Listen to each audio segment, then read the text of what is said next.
My job is all about purpose. Just the ability to make a difference, to help someone be able to go home at the end of the day. My great-grandfather started the volunteer fire department in Springfield, Nebraska. My grandmother was a nurse. My uncle was a fire chief in Atlanta, Georgia. So somewhere down the line, it was my purpose to be doing this. Yeah, we're a family here. The data we get from Rapid SOS is life-saving.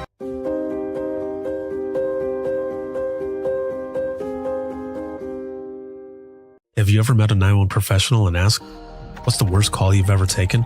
Well, here's your answer. I heard your last breath the night you flipped your four-wheeler. I tried to call you the day you committed suicide by driving your car into a tree. Blue face, cold to the touch. I helped you with CPR after you found your infant face down, not breathing. It messed me up. I did everything I could, but it wasn't enough. You were with me from the beginning, Grandma. 27 years later, I took the 911 call when you died. How fitting to be there for me in the beginning, and I was there for you in the end. I miss you, Grandma. I am 911. This is but a glimpse into the world of emergency dispatch. But what is it really like to answer a call during someone's nightmare? What is the impact of the first responder answering the call? Available on Amazon or where you purchase your favorite books and ebooks. Imagine listening. Your worst day is our everyday.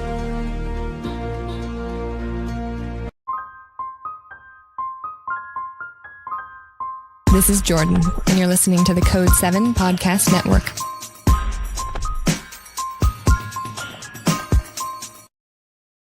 Warning. This episode contains the 3 A's of podcasting: adult content, adult language, and awesomeness. You've been warned. I'm sitting there talking, and I do mention it there too, but even sitting here listening to myself share that story, I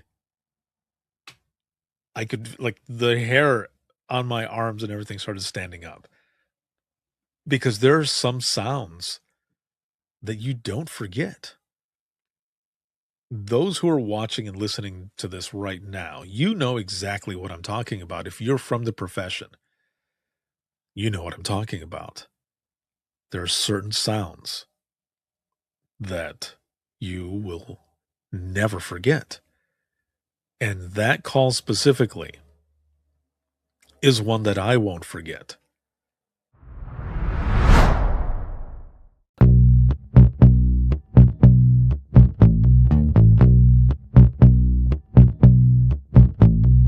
Welcome to Within the Trenches, true stories from the 911 dispatchers who live them.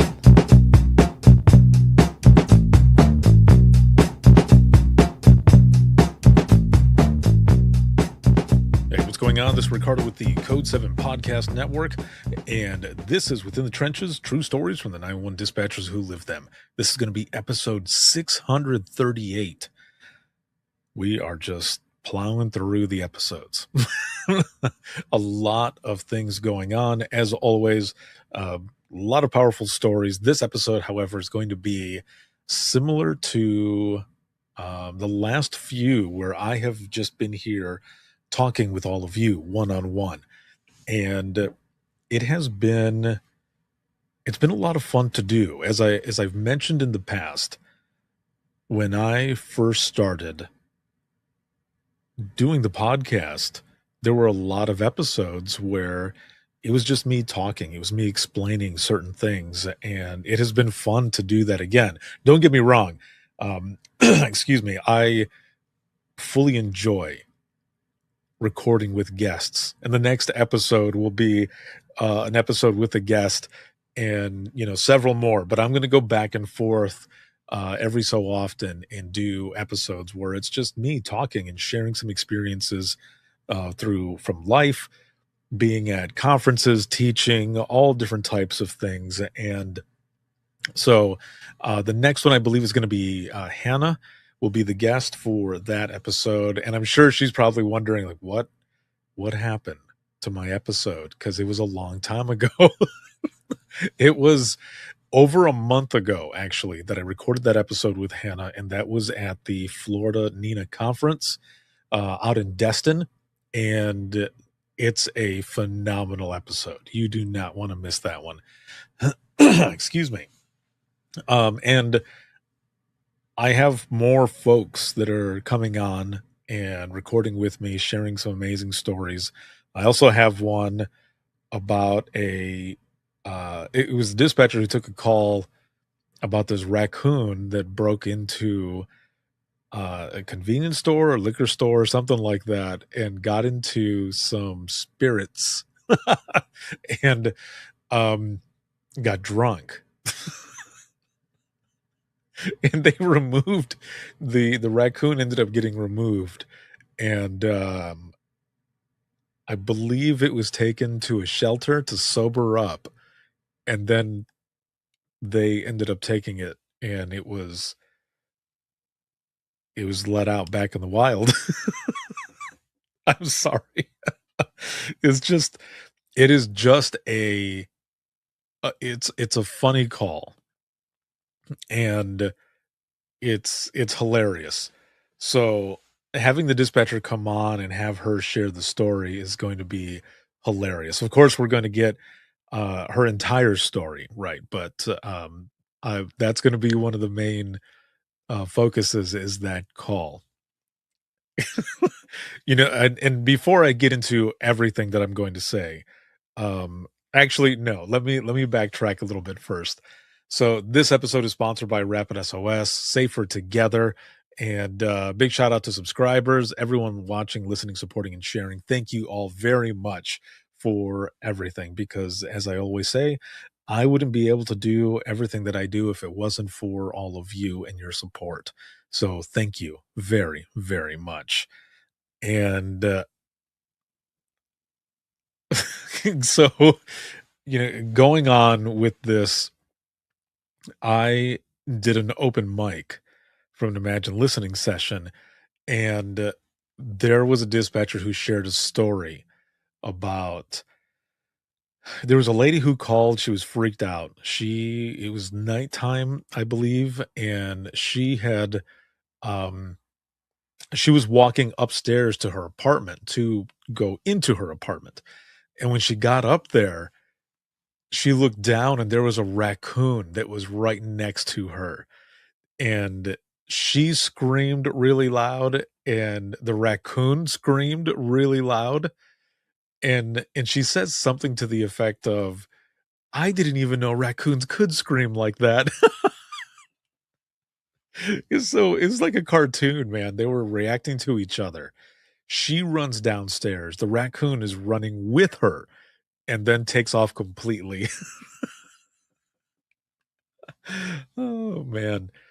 Excuse me. So that's pretty hilarious. So I can't wait to have the dispatcher on to talk about that call and share that story, because it's going to be a fun one. That's going to be really good.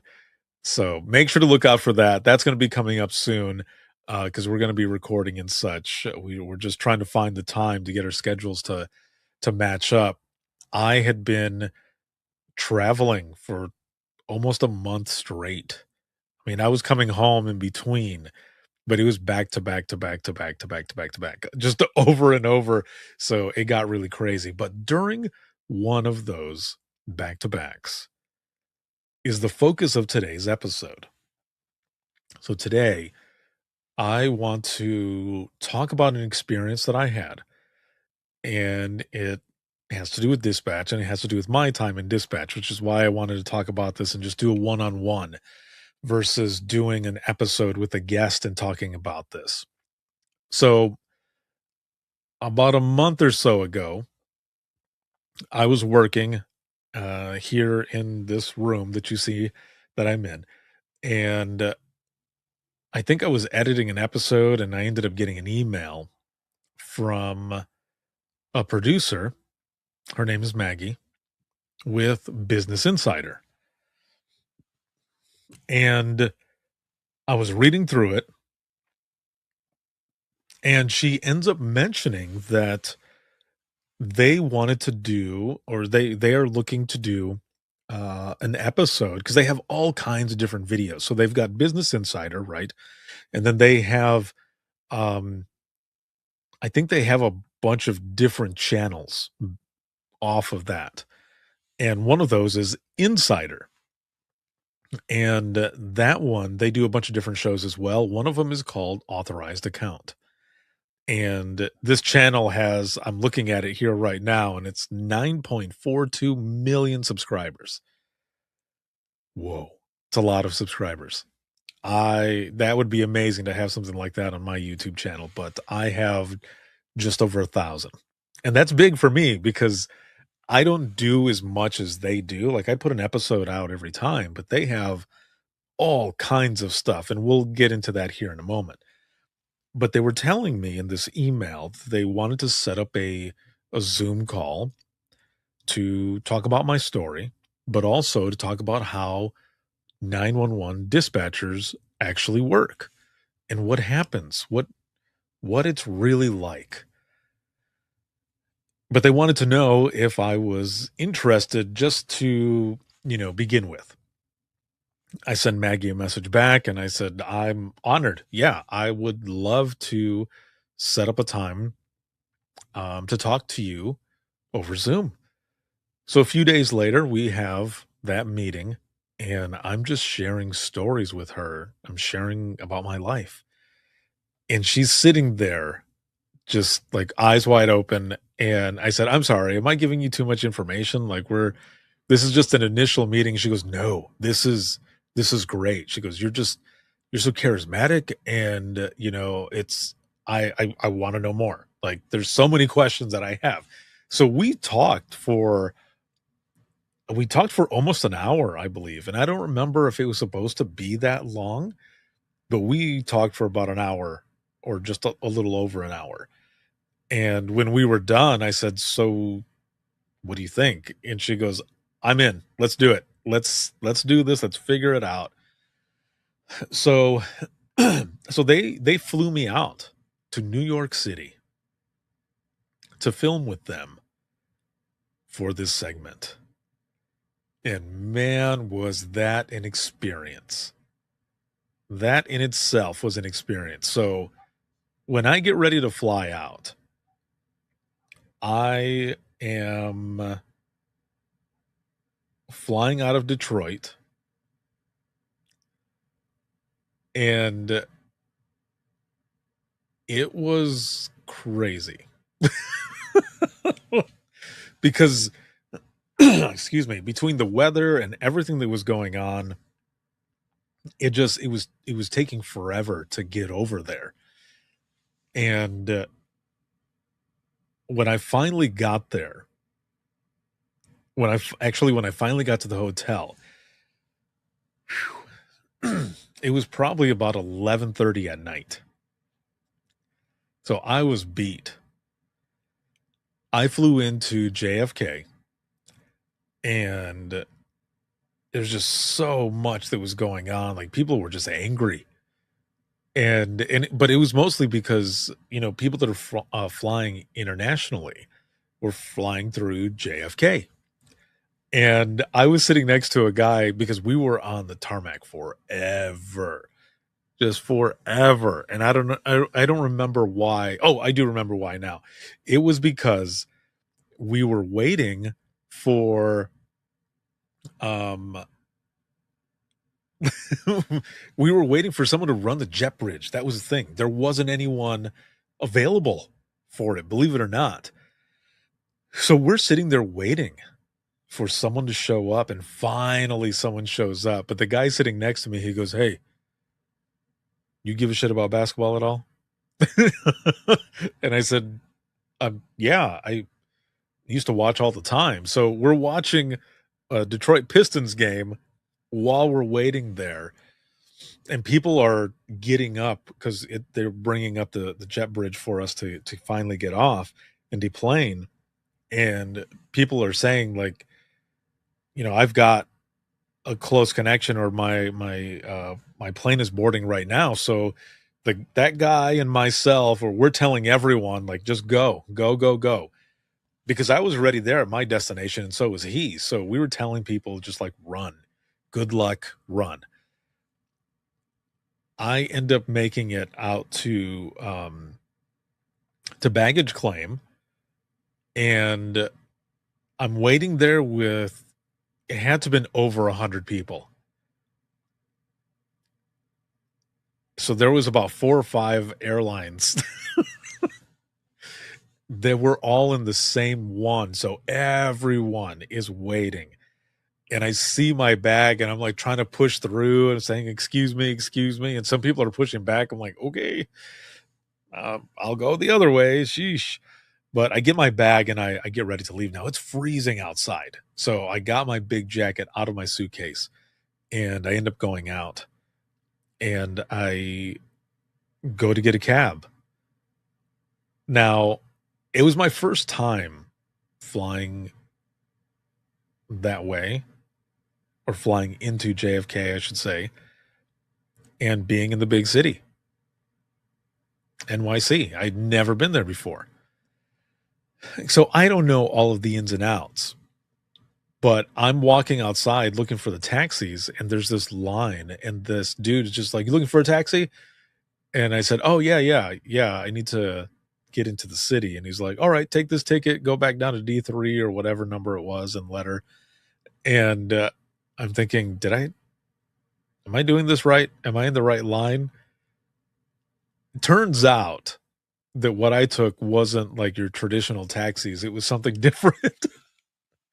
Well, it took almost 40 minutes to get from the airport into Lower Manhattan where I was going to be staying. And once I get there, the guy starts figuring out the price, and I said, "Do you take cash or card?" And he goes, "Usually, we prefer cash, but we'll take cards." He goes, "There's a 3% charge on it." And I said, "Oh, that's fine."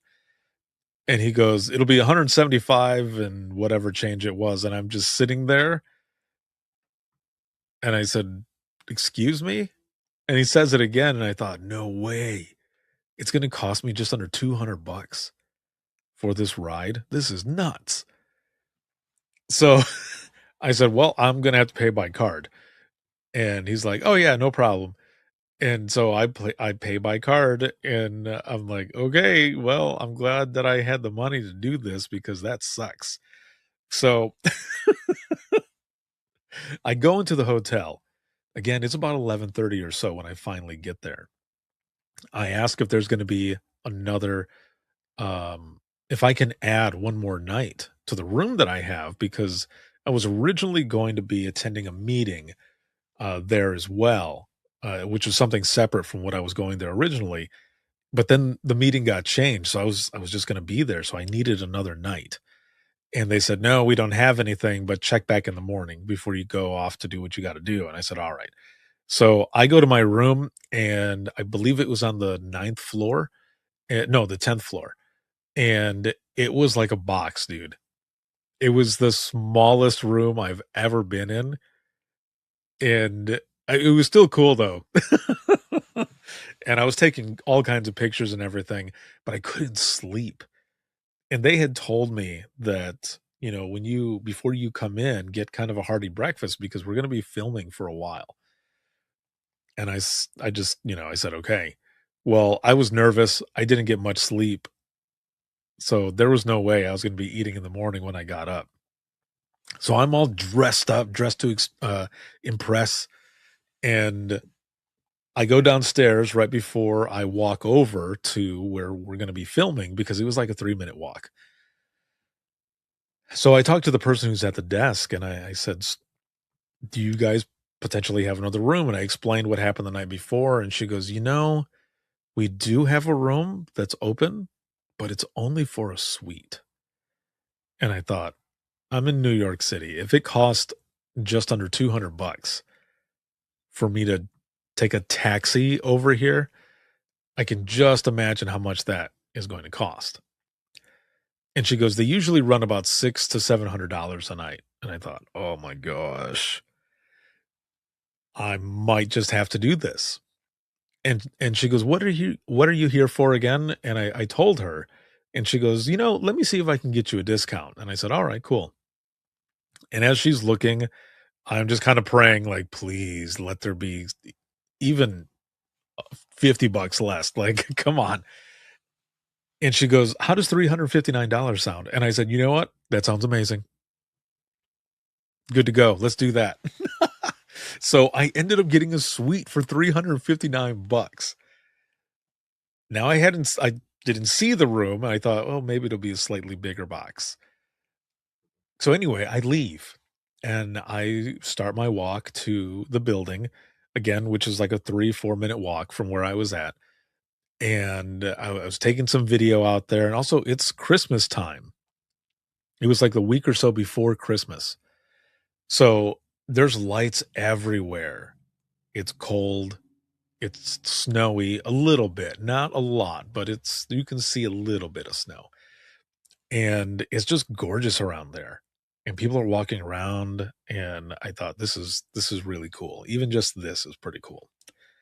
So I go in, I meet Maggie face to face, and then we go upstairs and we start getting prepped to film what I'm about to show you right now.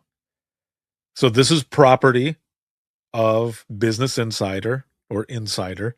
So I'll say that right off the bat. I'm only going to play the intro and just the intro and the first story.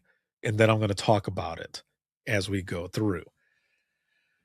Because when we were done, I had taken pictures by the Business Insider sign and everything else. And I said, can I post this without saying what I actually did? Or can I just post a picture that was taken of me with all the cameras and stuff? And she goes, oh yeah, for sure. Yeah, you can definitely do that. But again, like you said, don't say. She goes, I mean, I guess you can, but we and I said, no, that's cool. I said, this is a good thing because I can tease it. And then when it finally comes out, then we can, release it all. And she goes, okay, cool. And I get it. I'm the same way. I wouldn't want to put it all out there where, people might not come back because then they're going to know exactly what it was that I was doing. So I wanted to keep it as much of a surprise as they wanted to keep it, with their content and stuff. So we filmed for 5 hours straight. And this video clocks in at 38 minutes, 43 seconds. So I'll be honest, I was nervous. Once I saw the time compared to how long we filmed, I was a little nervous, like, how's it going to come out? But I will say this, it is phenomenal. They did an amazing job sharing my story and what it is that we do as 911 professionals. And I loved it. Love it. I'm going to go ahead and play the intro in the first chapter because it's in chapters. So the intro and the first chapter, and then we're going to talk about it here. But I wanted to be able to show it this way, give them a shout out, and make this episode about this specific situation because I'm sharing stories in here as well, which is why you tune in to Within the Trenches podcast, for the stories, for the people that are on, and because we talk about the profession. So I want to add this up here really quick, and we're going to share it from here. So I'm just going to click on this option over here. For those who are listening only in audio right now, you'll be able to hear me. You won't be able to see it, obviously, but you will at least be able to hear everything that is on here. So let me put this up here. All right. And here we go. My name is Ricardo Martinez II. I spent 13 years as a 911 dispatcher. This is everything that I'm authorized to tell you. You see what you see on TV, and you think, wow, that's what it's going to be. But that first time you end up hearing a parent scream because their child isn't breathing, that is when it's real. And people just are not cut out for it. When there are multiple emergencies that are coming in, we have to start triaging these calls. You are the one who has to decide which one is the highest priority and lowest priority, even when all of them seem like the highest priority.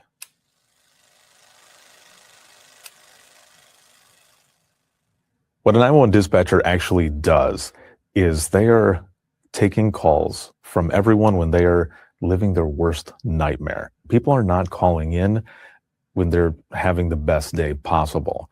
To this day, some of the sounds that stick with me are those that I heard in these phone calls that I took. A call that I can remember taking was it was a girl who, she had just broken up with her boyfriend, and he kind of started stalking her. And she calls late at night and she says, he's out here and I've seen him walking around the house. I need help. So I get all the information that I need to get. And she tells me that she's in the basement. She's hiding in the basement right now from him. I'm trying to keep her calm. But at the same time, in the back of my mind, I'm freaking out there with her because I'm thinking, please don't let this person break into the house. Please help officers get there in time to get to her and to get this guy out of there. And as she's talking, and I can hear it right now, and I can feel the hair in the back of my neck standing a little bit, the doorbell.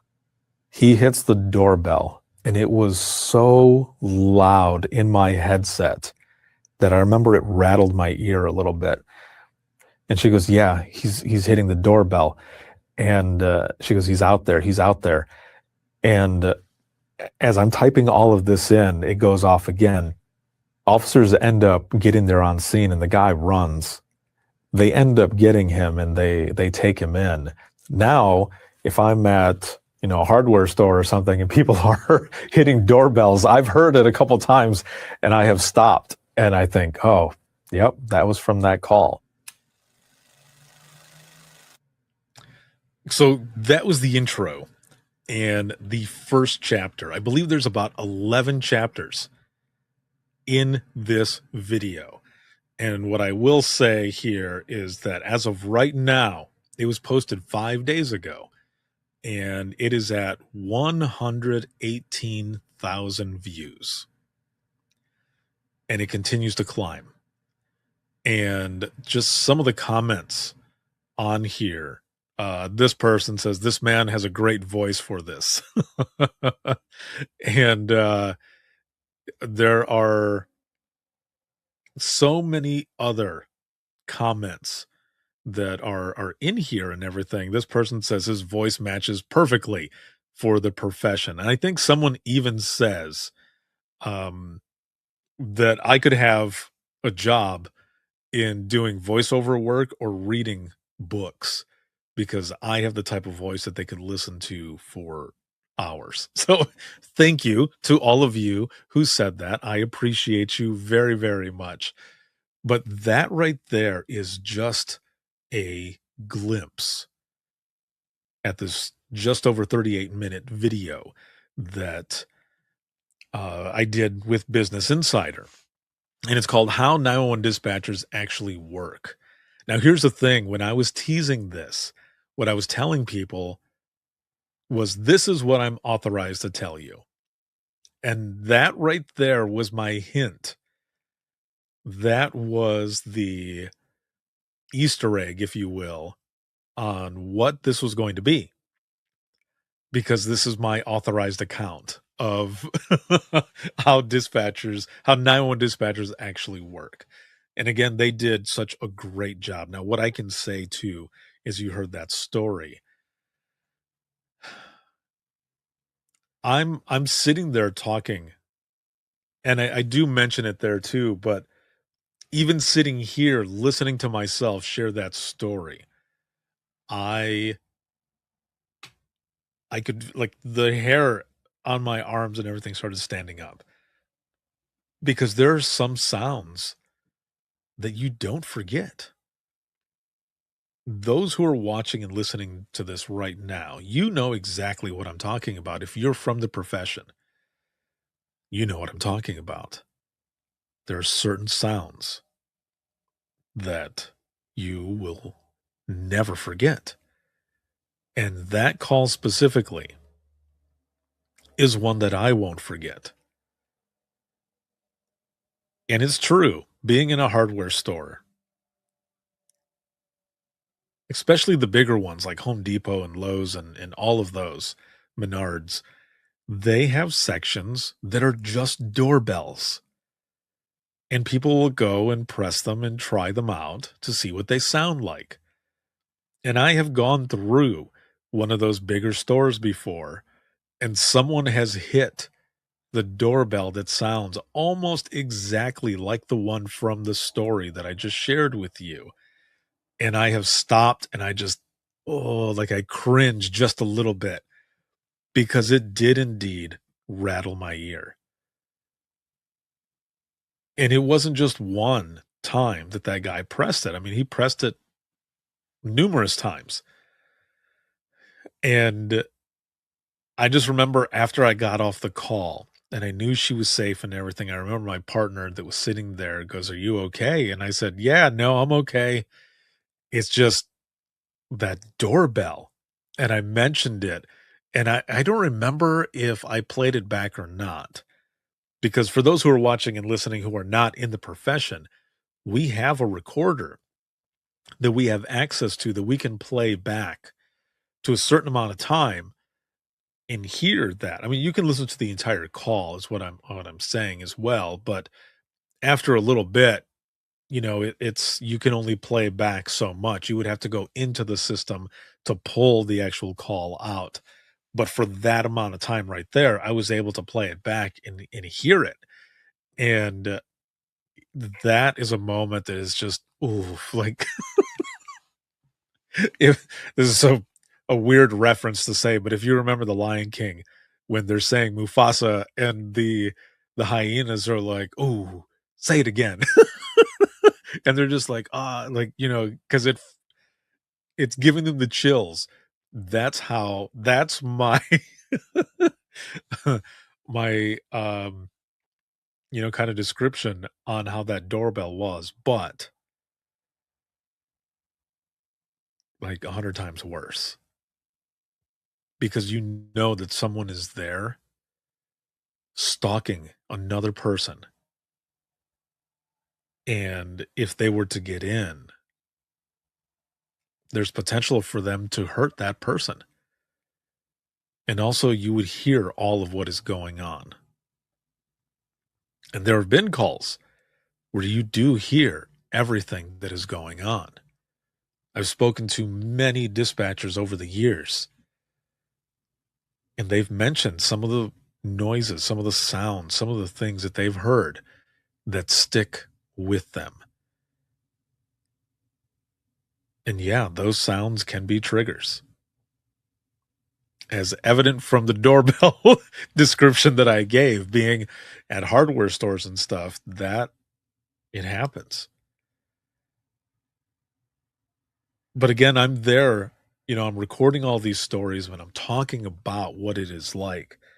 And I wanted to I wanted to be able to show those who are not in the profession, those that are in the general public, what it is really like, especially with some of the descriptions that I gave.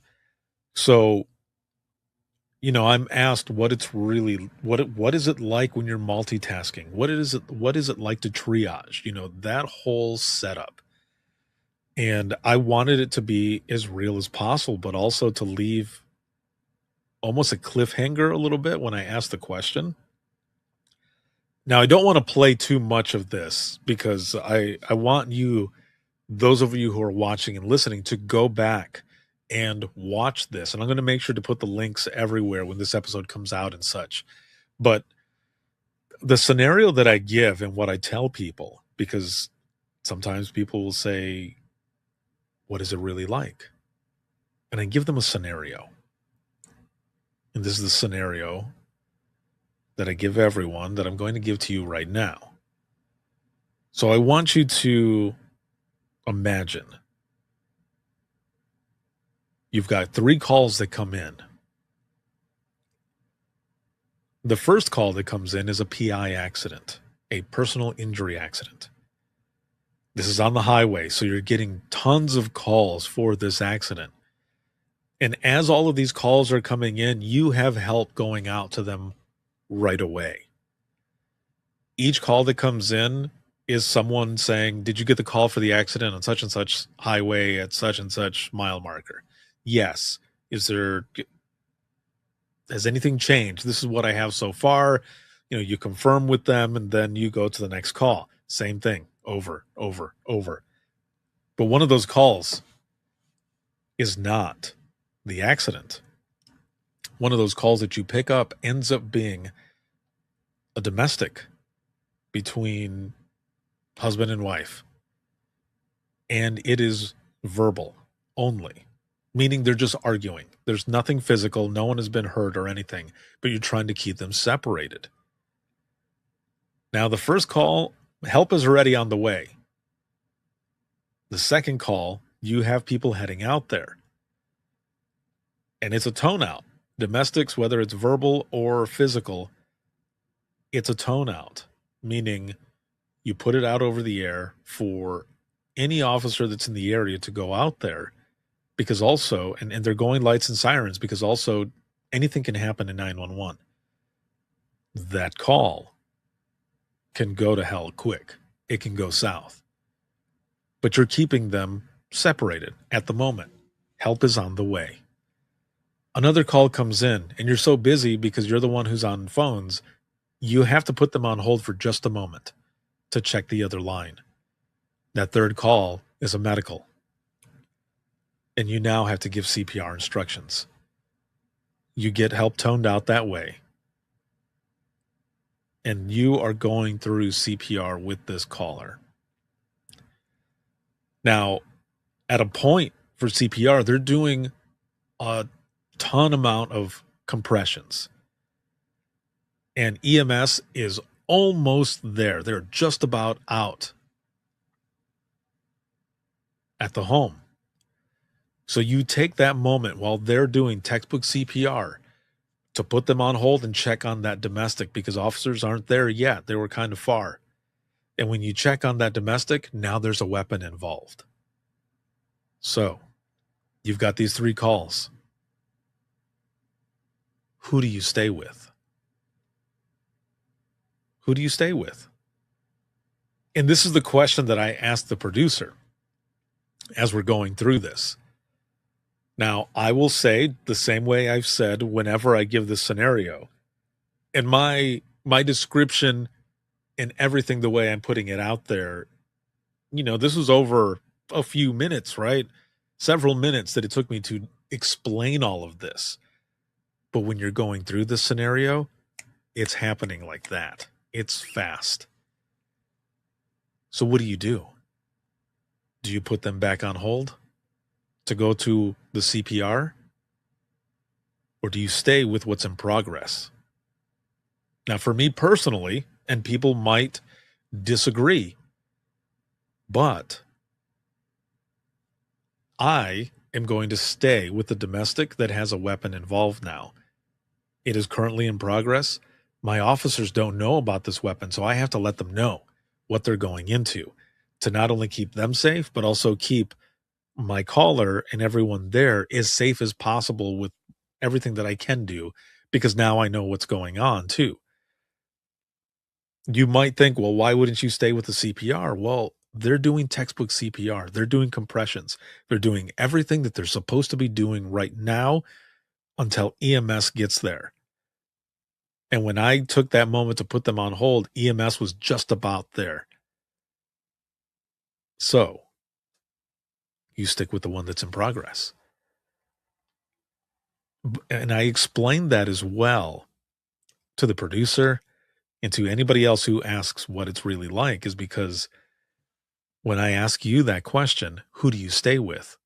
People a lot of times will be like, just that, eyes popped open, mouth open. I don't know. I don't know what I would do. Well, how crazy is that? That's how much pressure. And the way I say in the video, I'll say in this episode, it's not to scare anyone. That's just the reality of this profession. You are making decisions, split-second decisions, most of your shift. I mean, there is some downtime.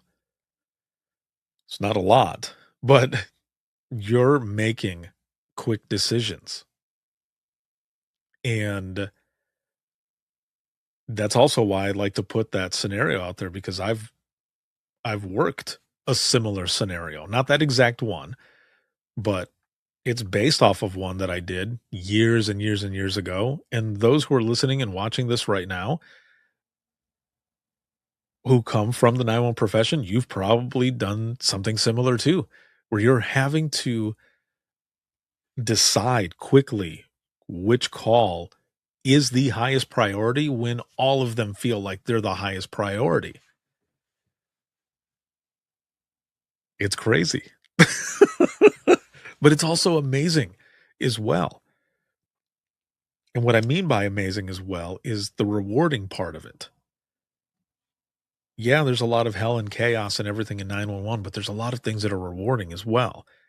It's just like in the I Am 911 movement. The majority of the stories that are shared are ones that people have been holding on to. But there are a lot of stories that are shared in there that are good outcomes, that are saves, or people writing in their side of the story, saying, if it wasn't for this dispatcher, I might not be here today. Thank you. It's easy to focus on all of the dark and hard shit, but there's also so many good and rewarding moments as well. And in this video, a lot of those moments are shared, which is why I loved the way they did it, because it's, for lack of a better way to put it, the good, the bad, and the ugly of this profession is in there. You know, we talk about the training part. We even talk about reclassification and what that is going to take. And I love that this has come out now, because next month, the last part of February, is the 911 Goes to Washington conference that Nina puts on annually. And from what I understand, a big part of what they're going to be doing is pushing reclassification. So I'm glad that this came out when it did, because it's going to do a lot of good. I mean, 118,000 people have already watched it, and it's going to continue to build. And people are going to continue to learn about the important work that 911 professionals do. And that's why I wanted to do this as well, is to show all of the good things that 911 professionals do, the rewarding part, but also how hard and challenging that it can be. And just to be able to give back to the 911 profession and acknowledge how important 911 professionals are. Not a lot of people can do this job, but I will do everything in my power to continue to advocate for these 911 professionals, to share their stories, to share my story, to be able to share how they're superheroes, superpowers of multitasking, being a chameleon to take shape or blend into every situation, but also blend into almost every profession. I say in here, the 911 professionals turn into a therapist, negotiators, parents, all kinds of things that you can think of, we turn into to do this job and get people the help that they need as fast as possible. But also those superpowers of multitasking, dispatch ear, your voice, and your story. That's what makes this video so important. To be able to assist with all of that. But what's more important is all of you in the job that you do every single day in this profession of 911. So the experience was amazing. Again, I was there filming for 5 hours. The result was nothing short of just simply amazing. They did such a good job. Thank you, Business Insider, and Maggie, the producer that I sat with, everyone who was there who helped make this possible and a reality, and just for giving me the opportunity to come in and share my story and talk about the profession that I love so much. We even I share the story about my grandmother, and I know I've shared it a lot in this podcast, and I talk about it on Open Mic Live and everything, especially the anniversary of my grandmother's passing. But to see it on screen the way they did it, and to see the pictures of my siblings and I with our grandmother, and then the last picture of her and I months before she passed away, I broke hard, like ugly crying. I've told the story many times and I get emotional, but it wasn't anything compared to seeing the way they put it together and to see the pictures of all of us. I just tears just rushing down. I lost it. One, because I miss my grandmother so much, and two, because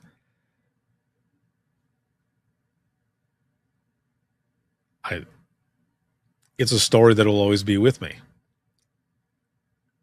And even though it's a hard one to tell, it's an honor because my grandmother was there when I was born, so it was fitting that I was there when she passed away.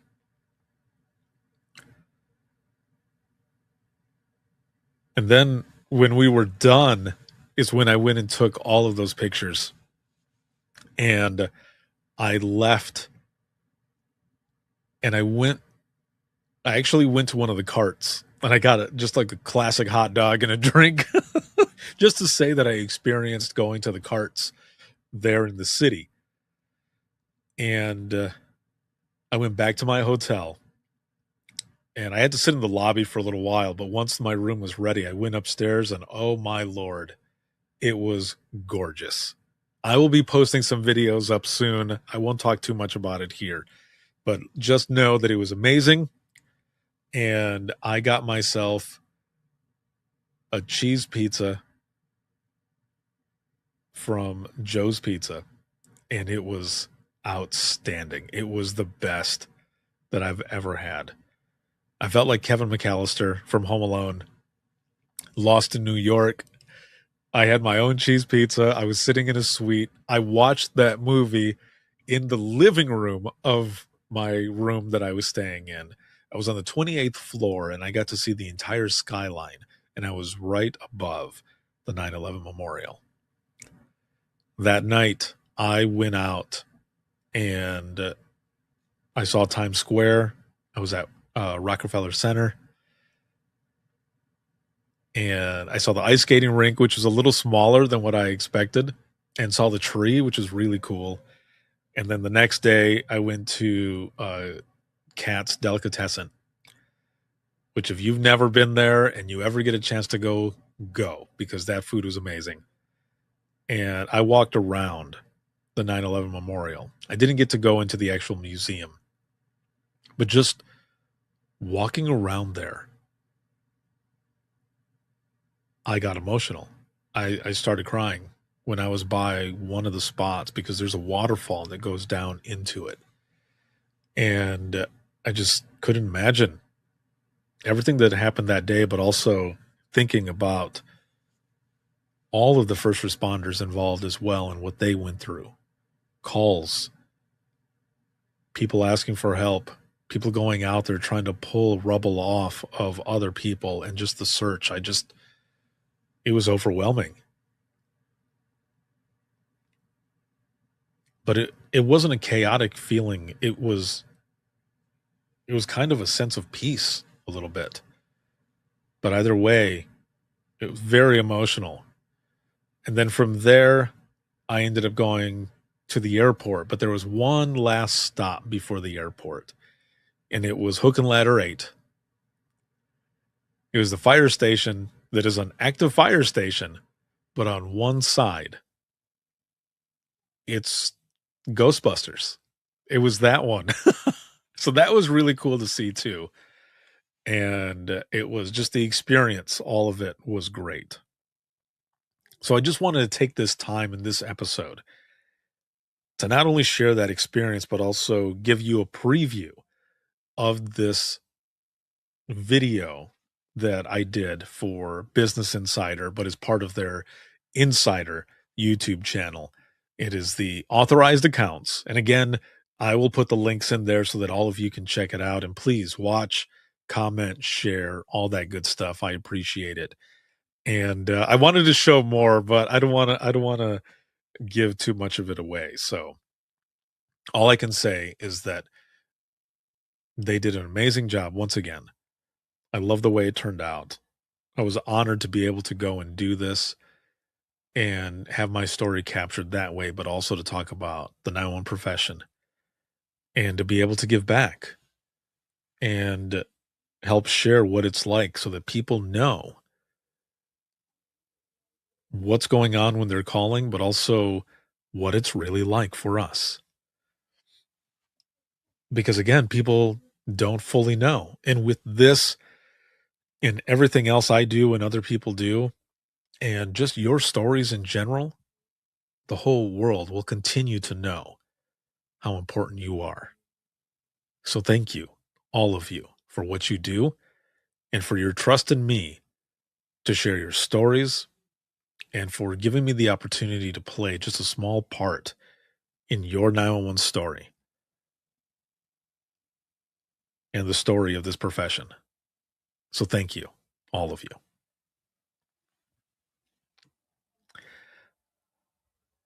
And one last thing as we go into the wrap up, hold your head up high. Because like I said before, a couple times now, not a lot of people can do what it is that you do. But one voice can change the world. And I'm talking about all of you out there. Your voice can change the world. It can change the world of your callers and everyone on the other side of the radio, but especially those around you. Take care of yourself and take care of those around you, because we're going to be the ones to get through all of this together. So just keep doing what you do as the most vital piece of public safety, because everything starts with you. Every call is another part of your story, another part of your career. And if you can, write down your wins, because when you're going through hard call after hard call and you forget, or you maybe wonder, am I in the right place? Look at those wins. One of my wins, one of my rewards is in this video as well. And it's one that I will always hold on to and will always be with me. So if anyone has any comments, questions, you ever want to be a guest on this show, whether you are new to dispatch, seasoned, or you are retired, you can send me an email, and that is wttpodcast@gmail.com. But to do this the easy way, the easiest way to do this is to simply go to the link that's right there. And that is links.co/IM911. That is links with 2 I's.co/IM911. And you'll find everything there. Email, social media, where to follow, where to see and listen to the latest episodes of the Within the Trenches podcast and the Imagine Listening podcast. The link to the free Trenches community that has over 200 hours of continuing education, exclusive home to the Public Safety Showcase, and the home of the Dispatchers Roundtable. There are 45 hours worth of content on there. Panel broadcasts on all kinds of topics that have to do with 911. So make sure to check that out. It's free. So go there. You'll find it. You'll also find links to the Imagine Listening books, Volume 1 and Volume 2, my versions of those. I have self-published those books. There's another book out there, Imagine Listening, which is the original one that is currently for sale, but it's through the publishing house that I no longer have an association with. So you'll know which ones are mine because they are hardcover and softcover, and they're like, it's like a square. It's a big book. It's like a picture book. But those are located there as well, and I thank you very much for that support. And then there are links to the store for dispatch or podcast merch. So again, That is links with 2eyes.co/IM901. You'll find all of that there. This can be seen on Facebook, YouTube, as well as X and LinkedIn Live. And then you can find clips on Facebook Reels, Instagram Reels, as well as TikTok. You'll find all of that around there. And then you can listen to the podcast 24/7 on Apple Podcasts, iHeartRadio, Spotify, your favorite podcasting app, and withinthetrenches.net. Have a good one, everyone. And we will see you all in the next one.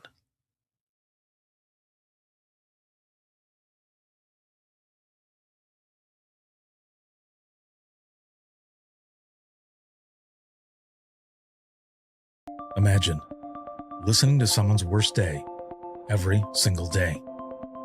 Imagine listening as someone experiences life through their worst nightmare to the miracle of birth or a life saved. I'm Ricardo Martinez, a former 911 dispatcher, and for years, I've been recording the voices of a hidden world, ours. I've provided a space for 911 dispatchers to share their powerful stories. It started as a peer support session and continues. Dispatchers sitting together, sharing out loud, or writing down what they couldn't say. Some stories will grip you. Stories of heartbreak, resilience, and calls that haunt us long after the line goes quiet. But imagine listening is more than heavy emotion. It's about healing. It's about laughing through the chaos, lifting each other up, and reminding the world that dispatchers are human too. The lighthearted will balance the heavy. Experience the power of storytelling, a podcast for the thin gold line and those who want to understand it. This is Imagine Listening. Your worst day is our everyday. Subscribe now wherever you listen to your favorite podcasts.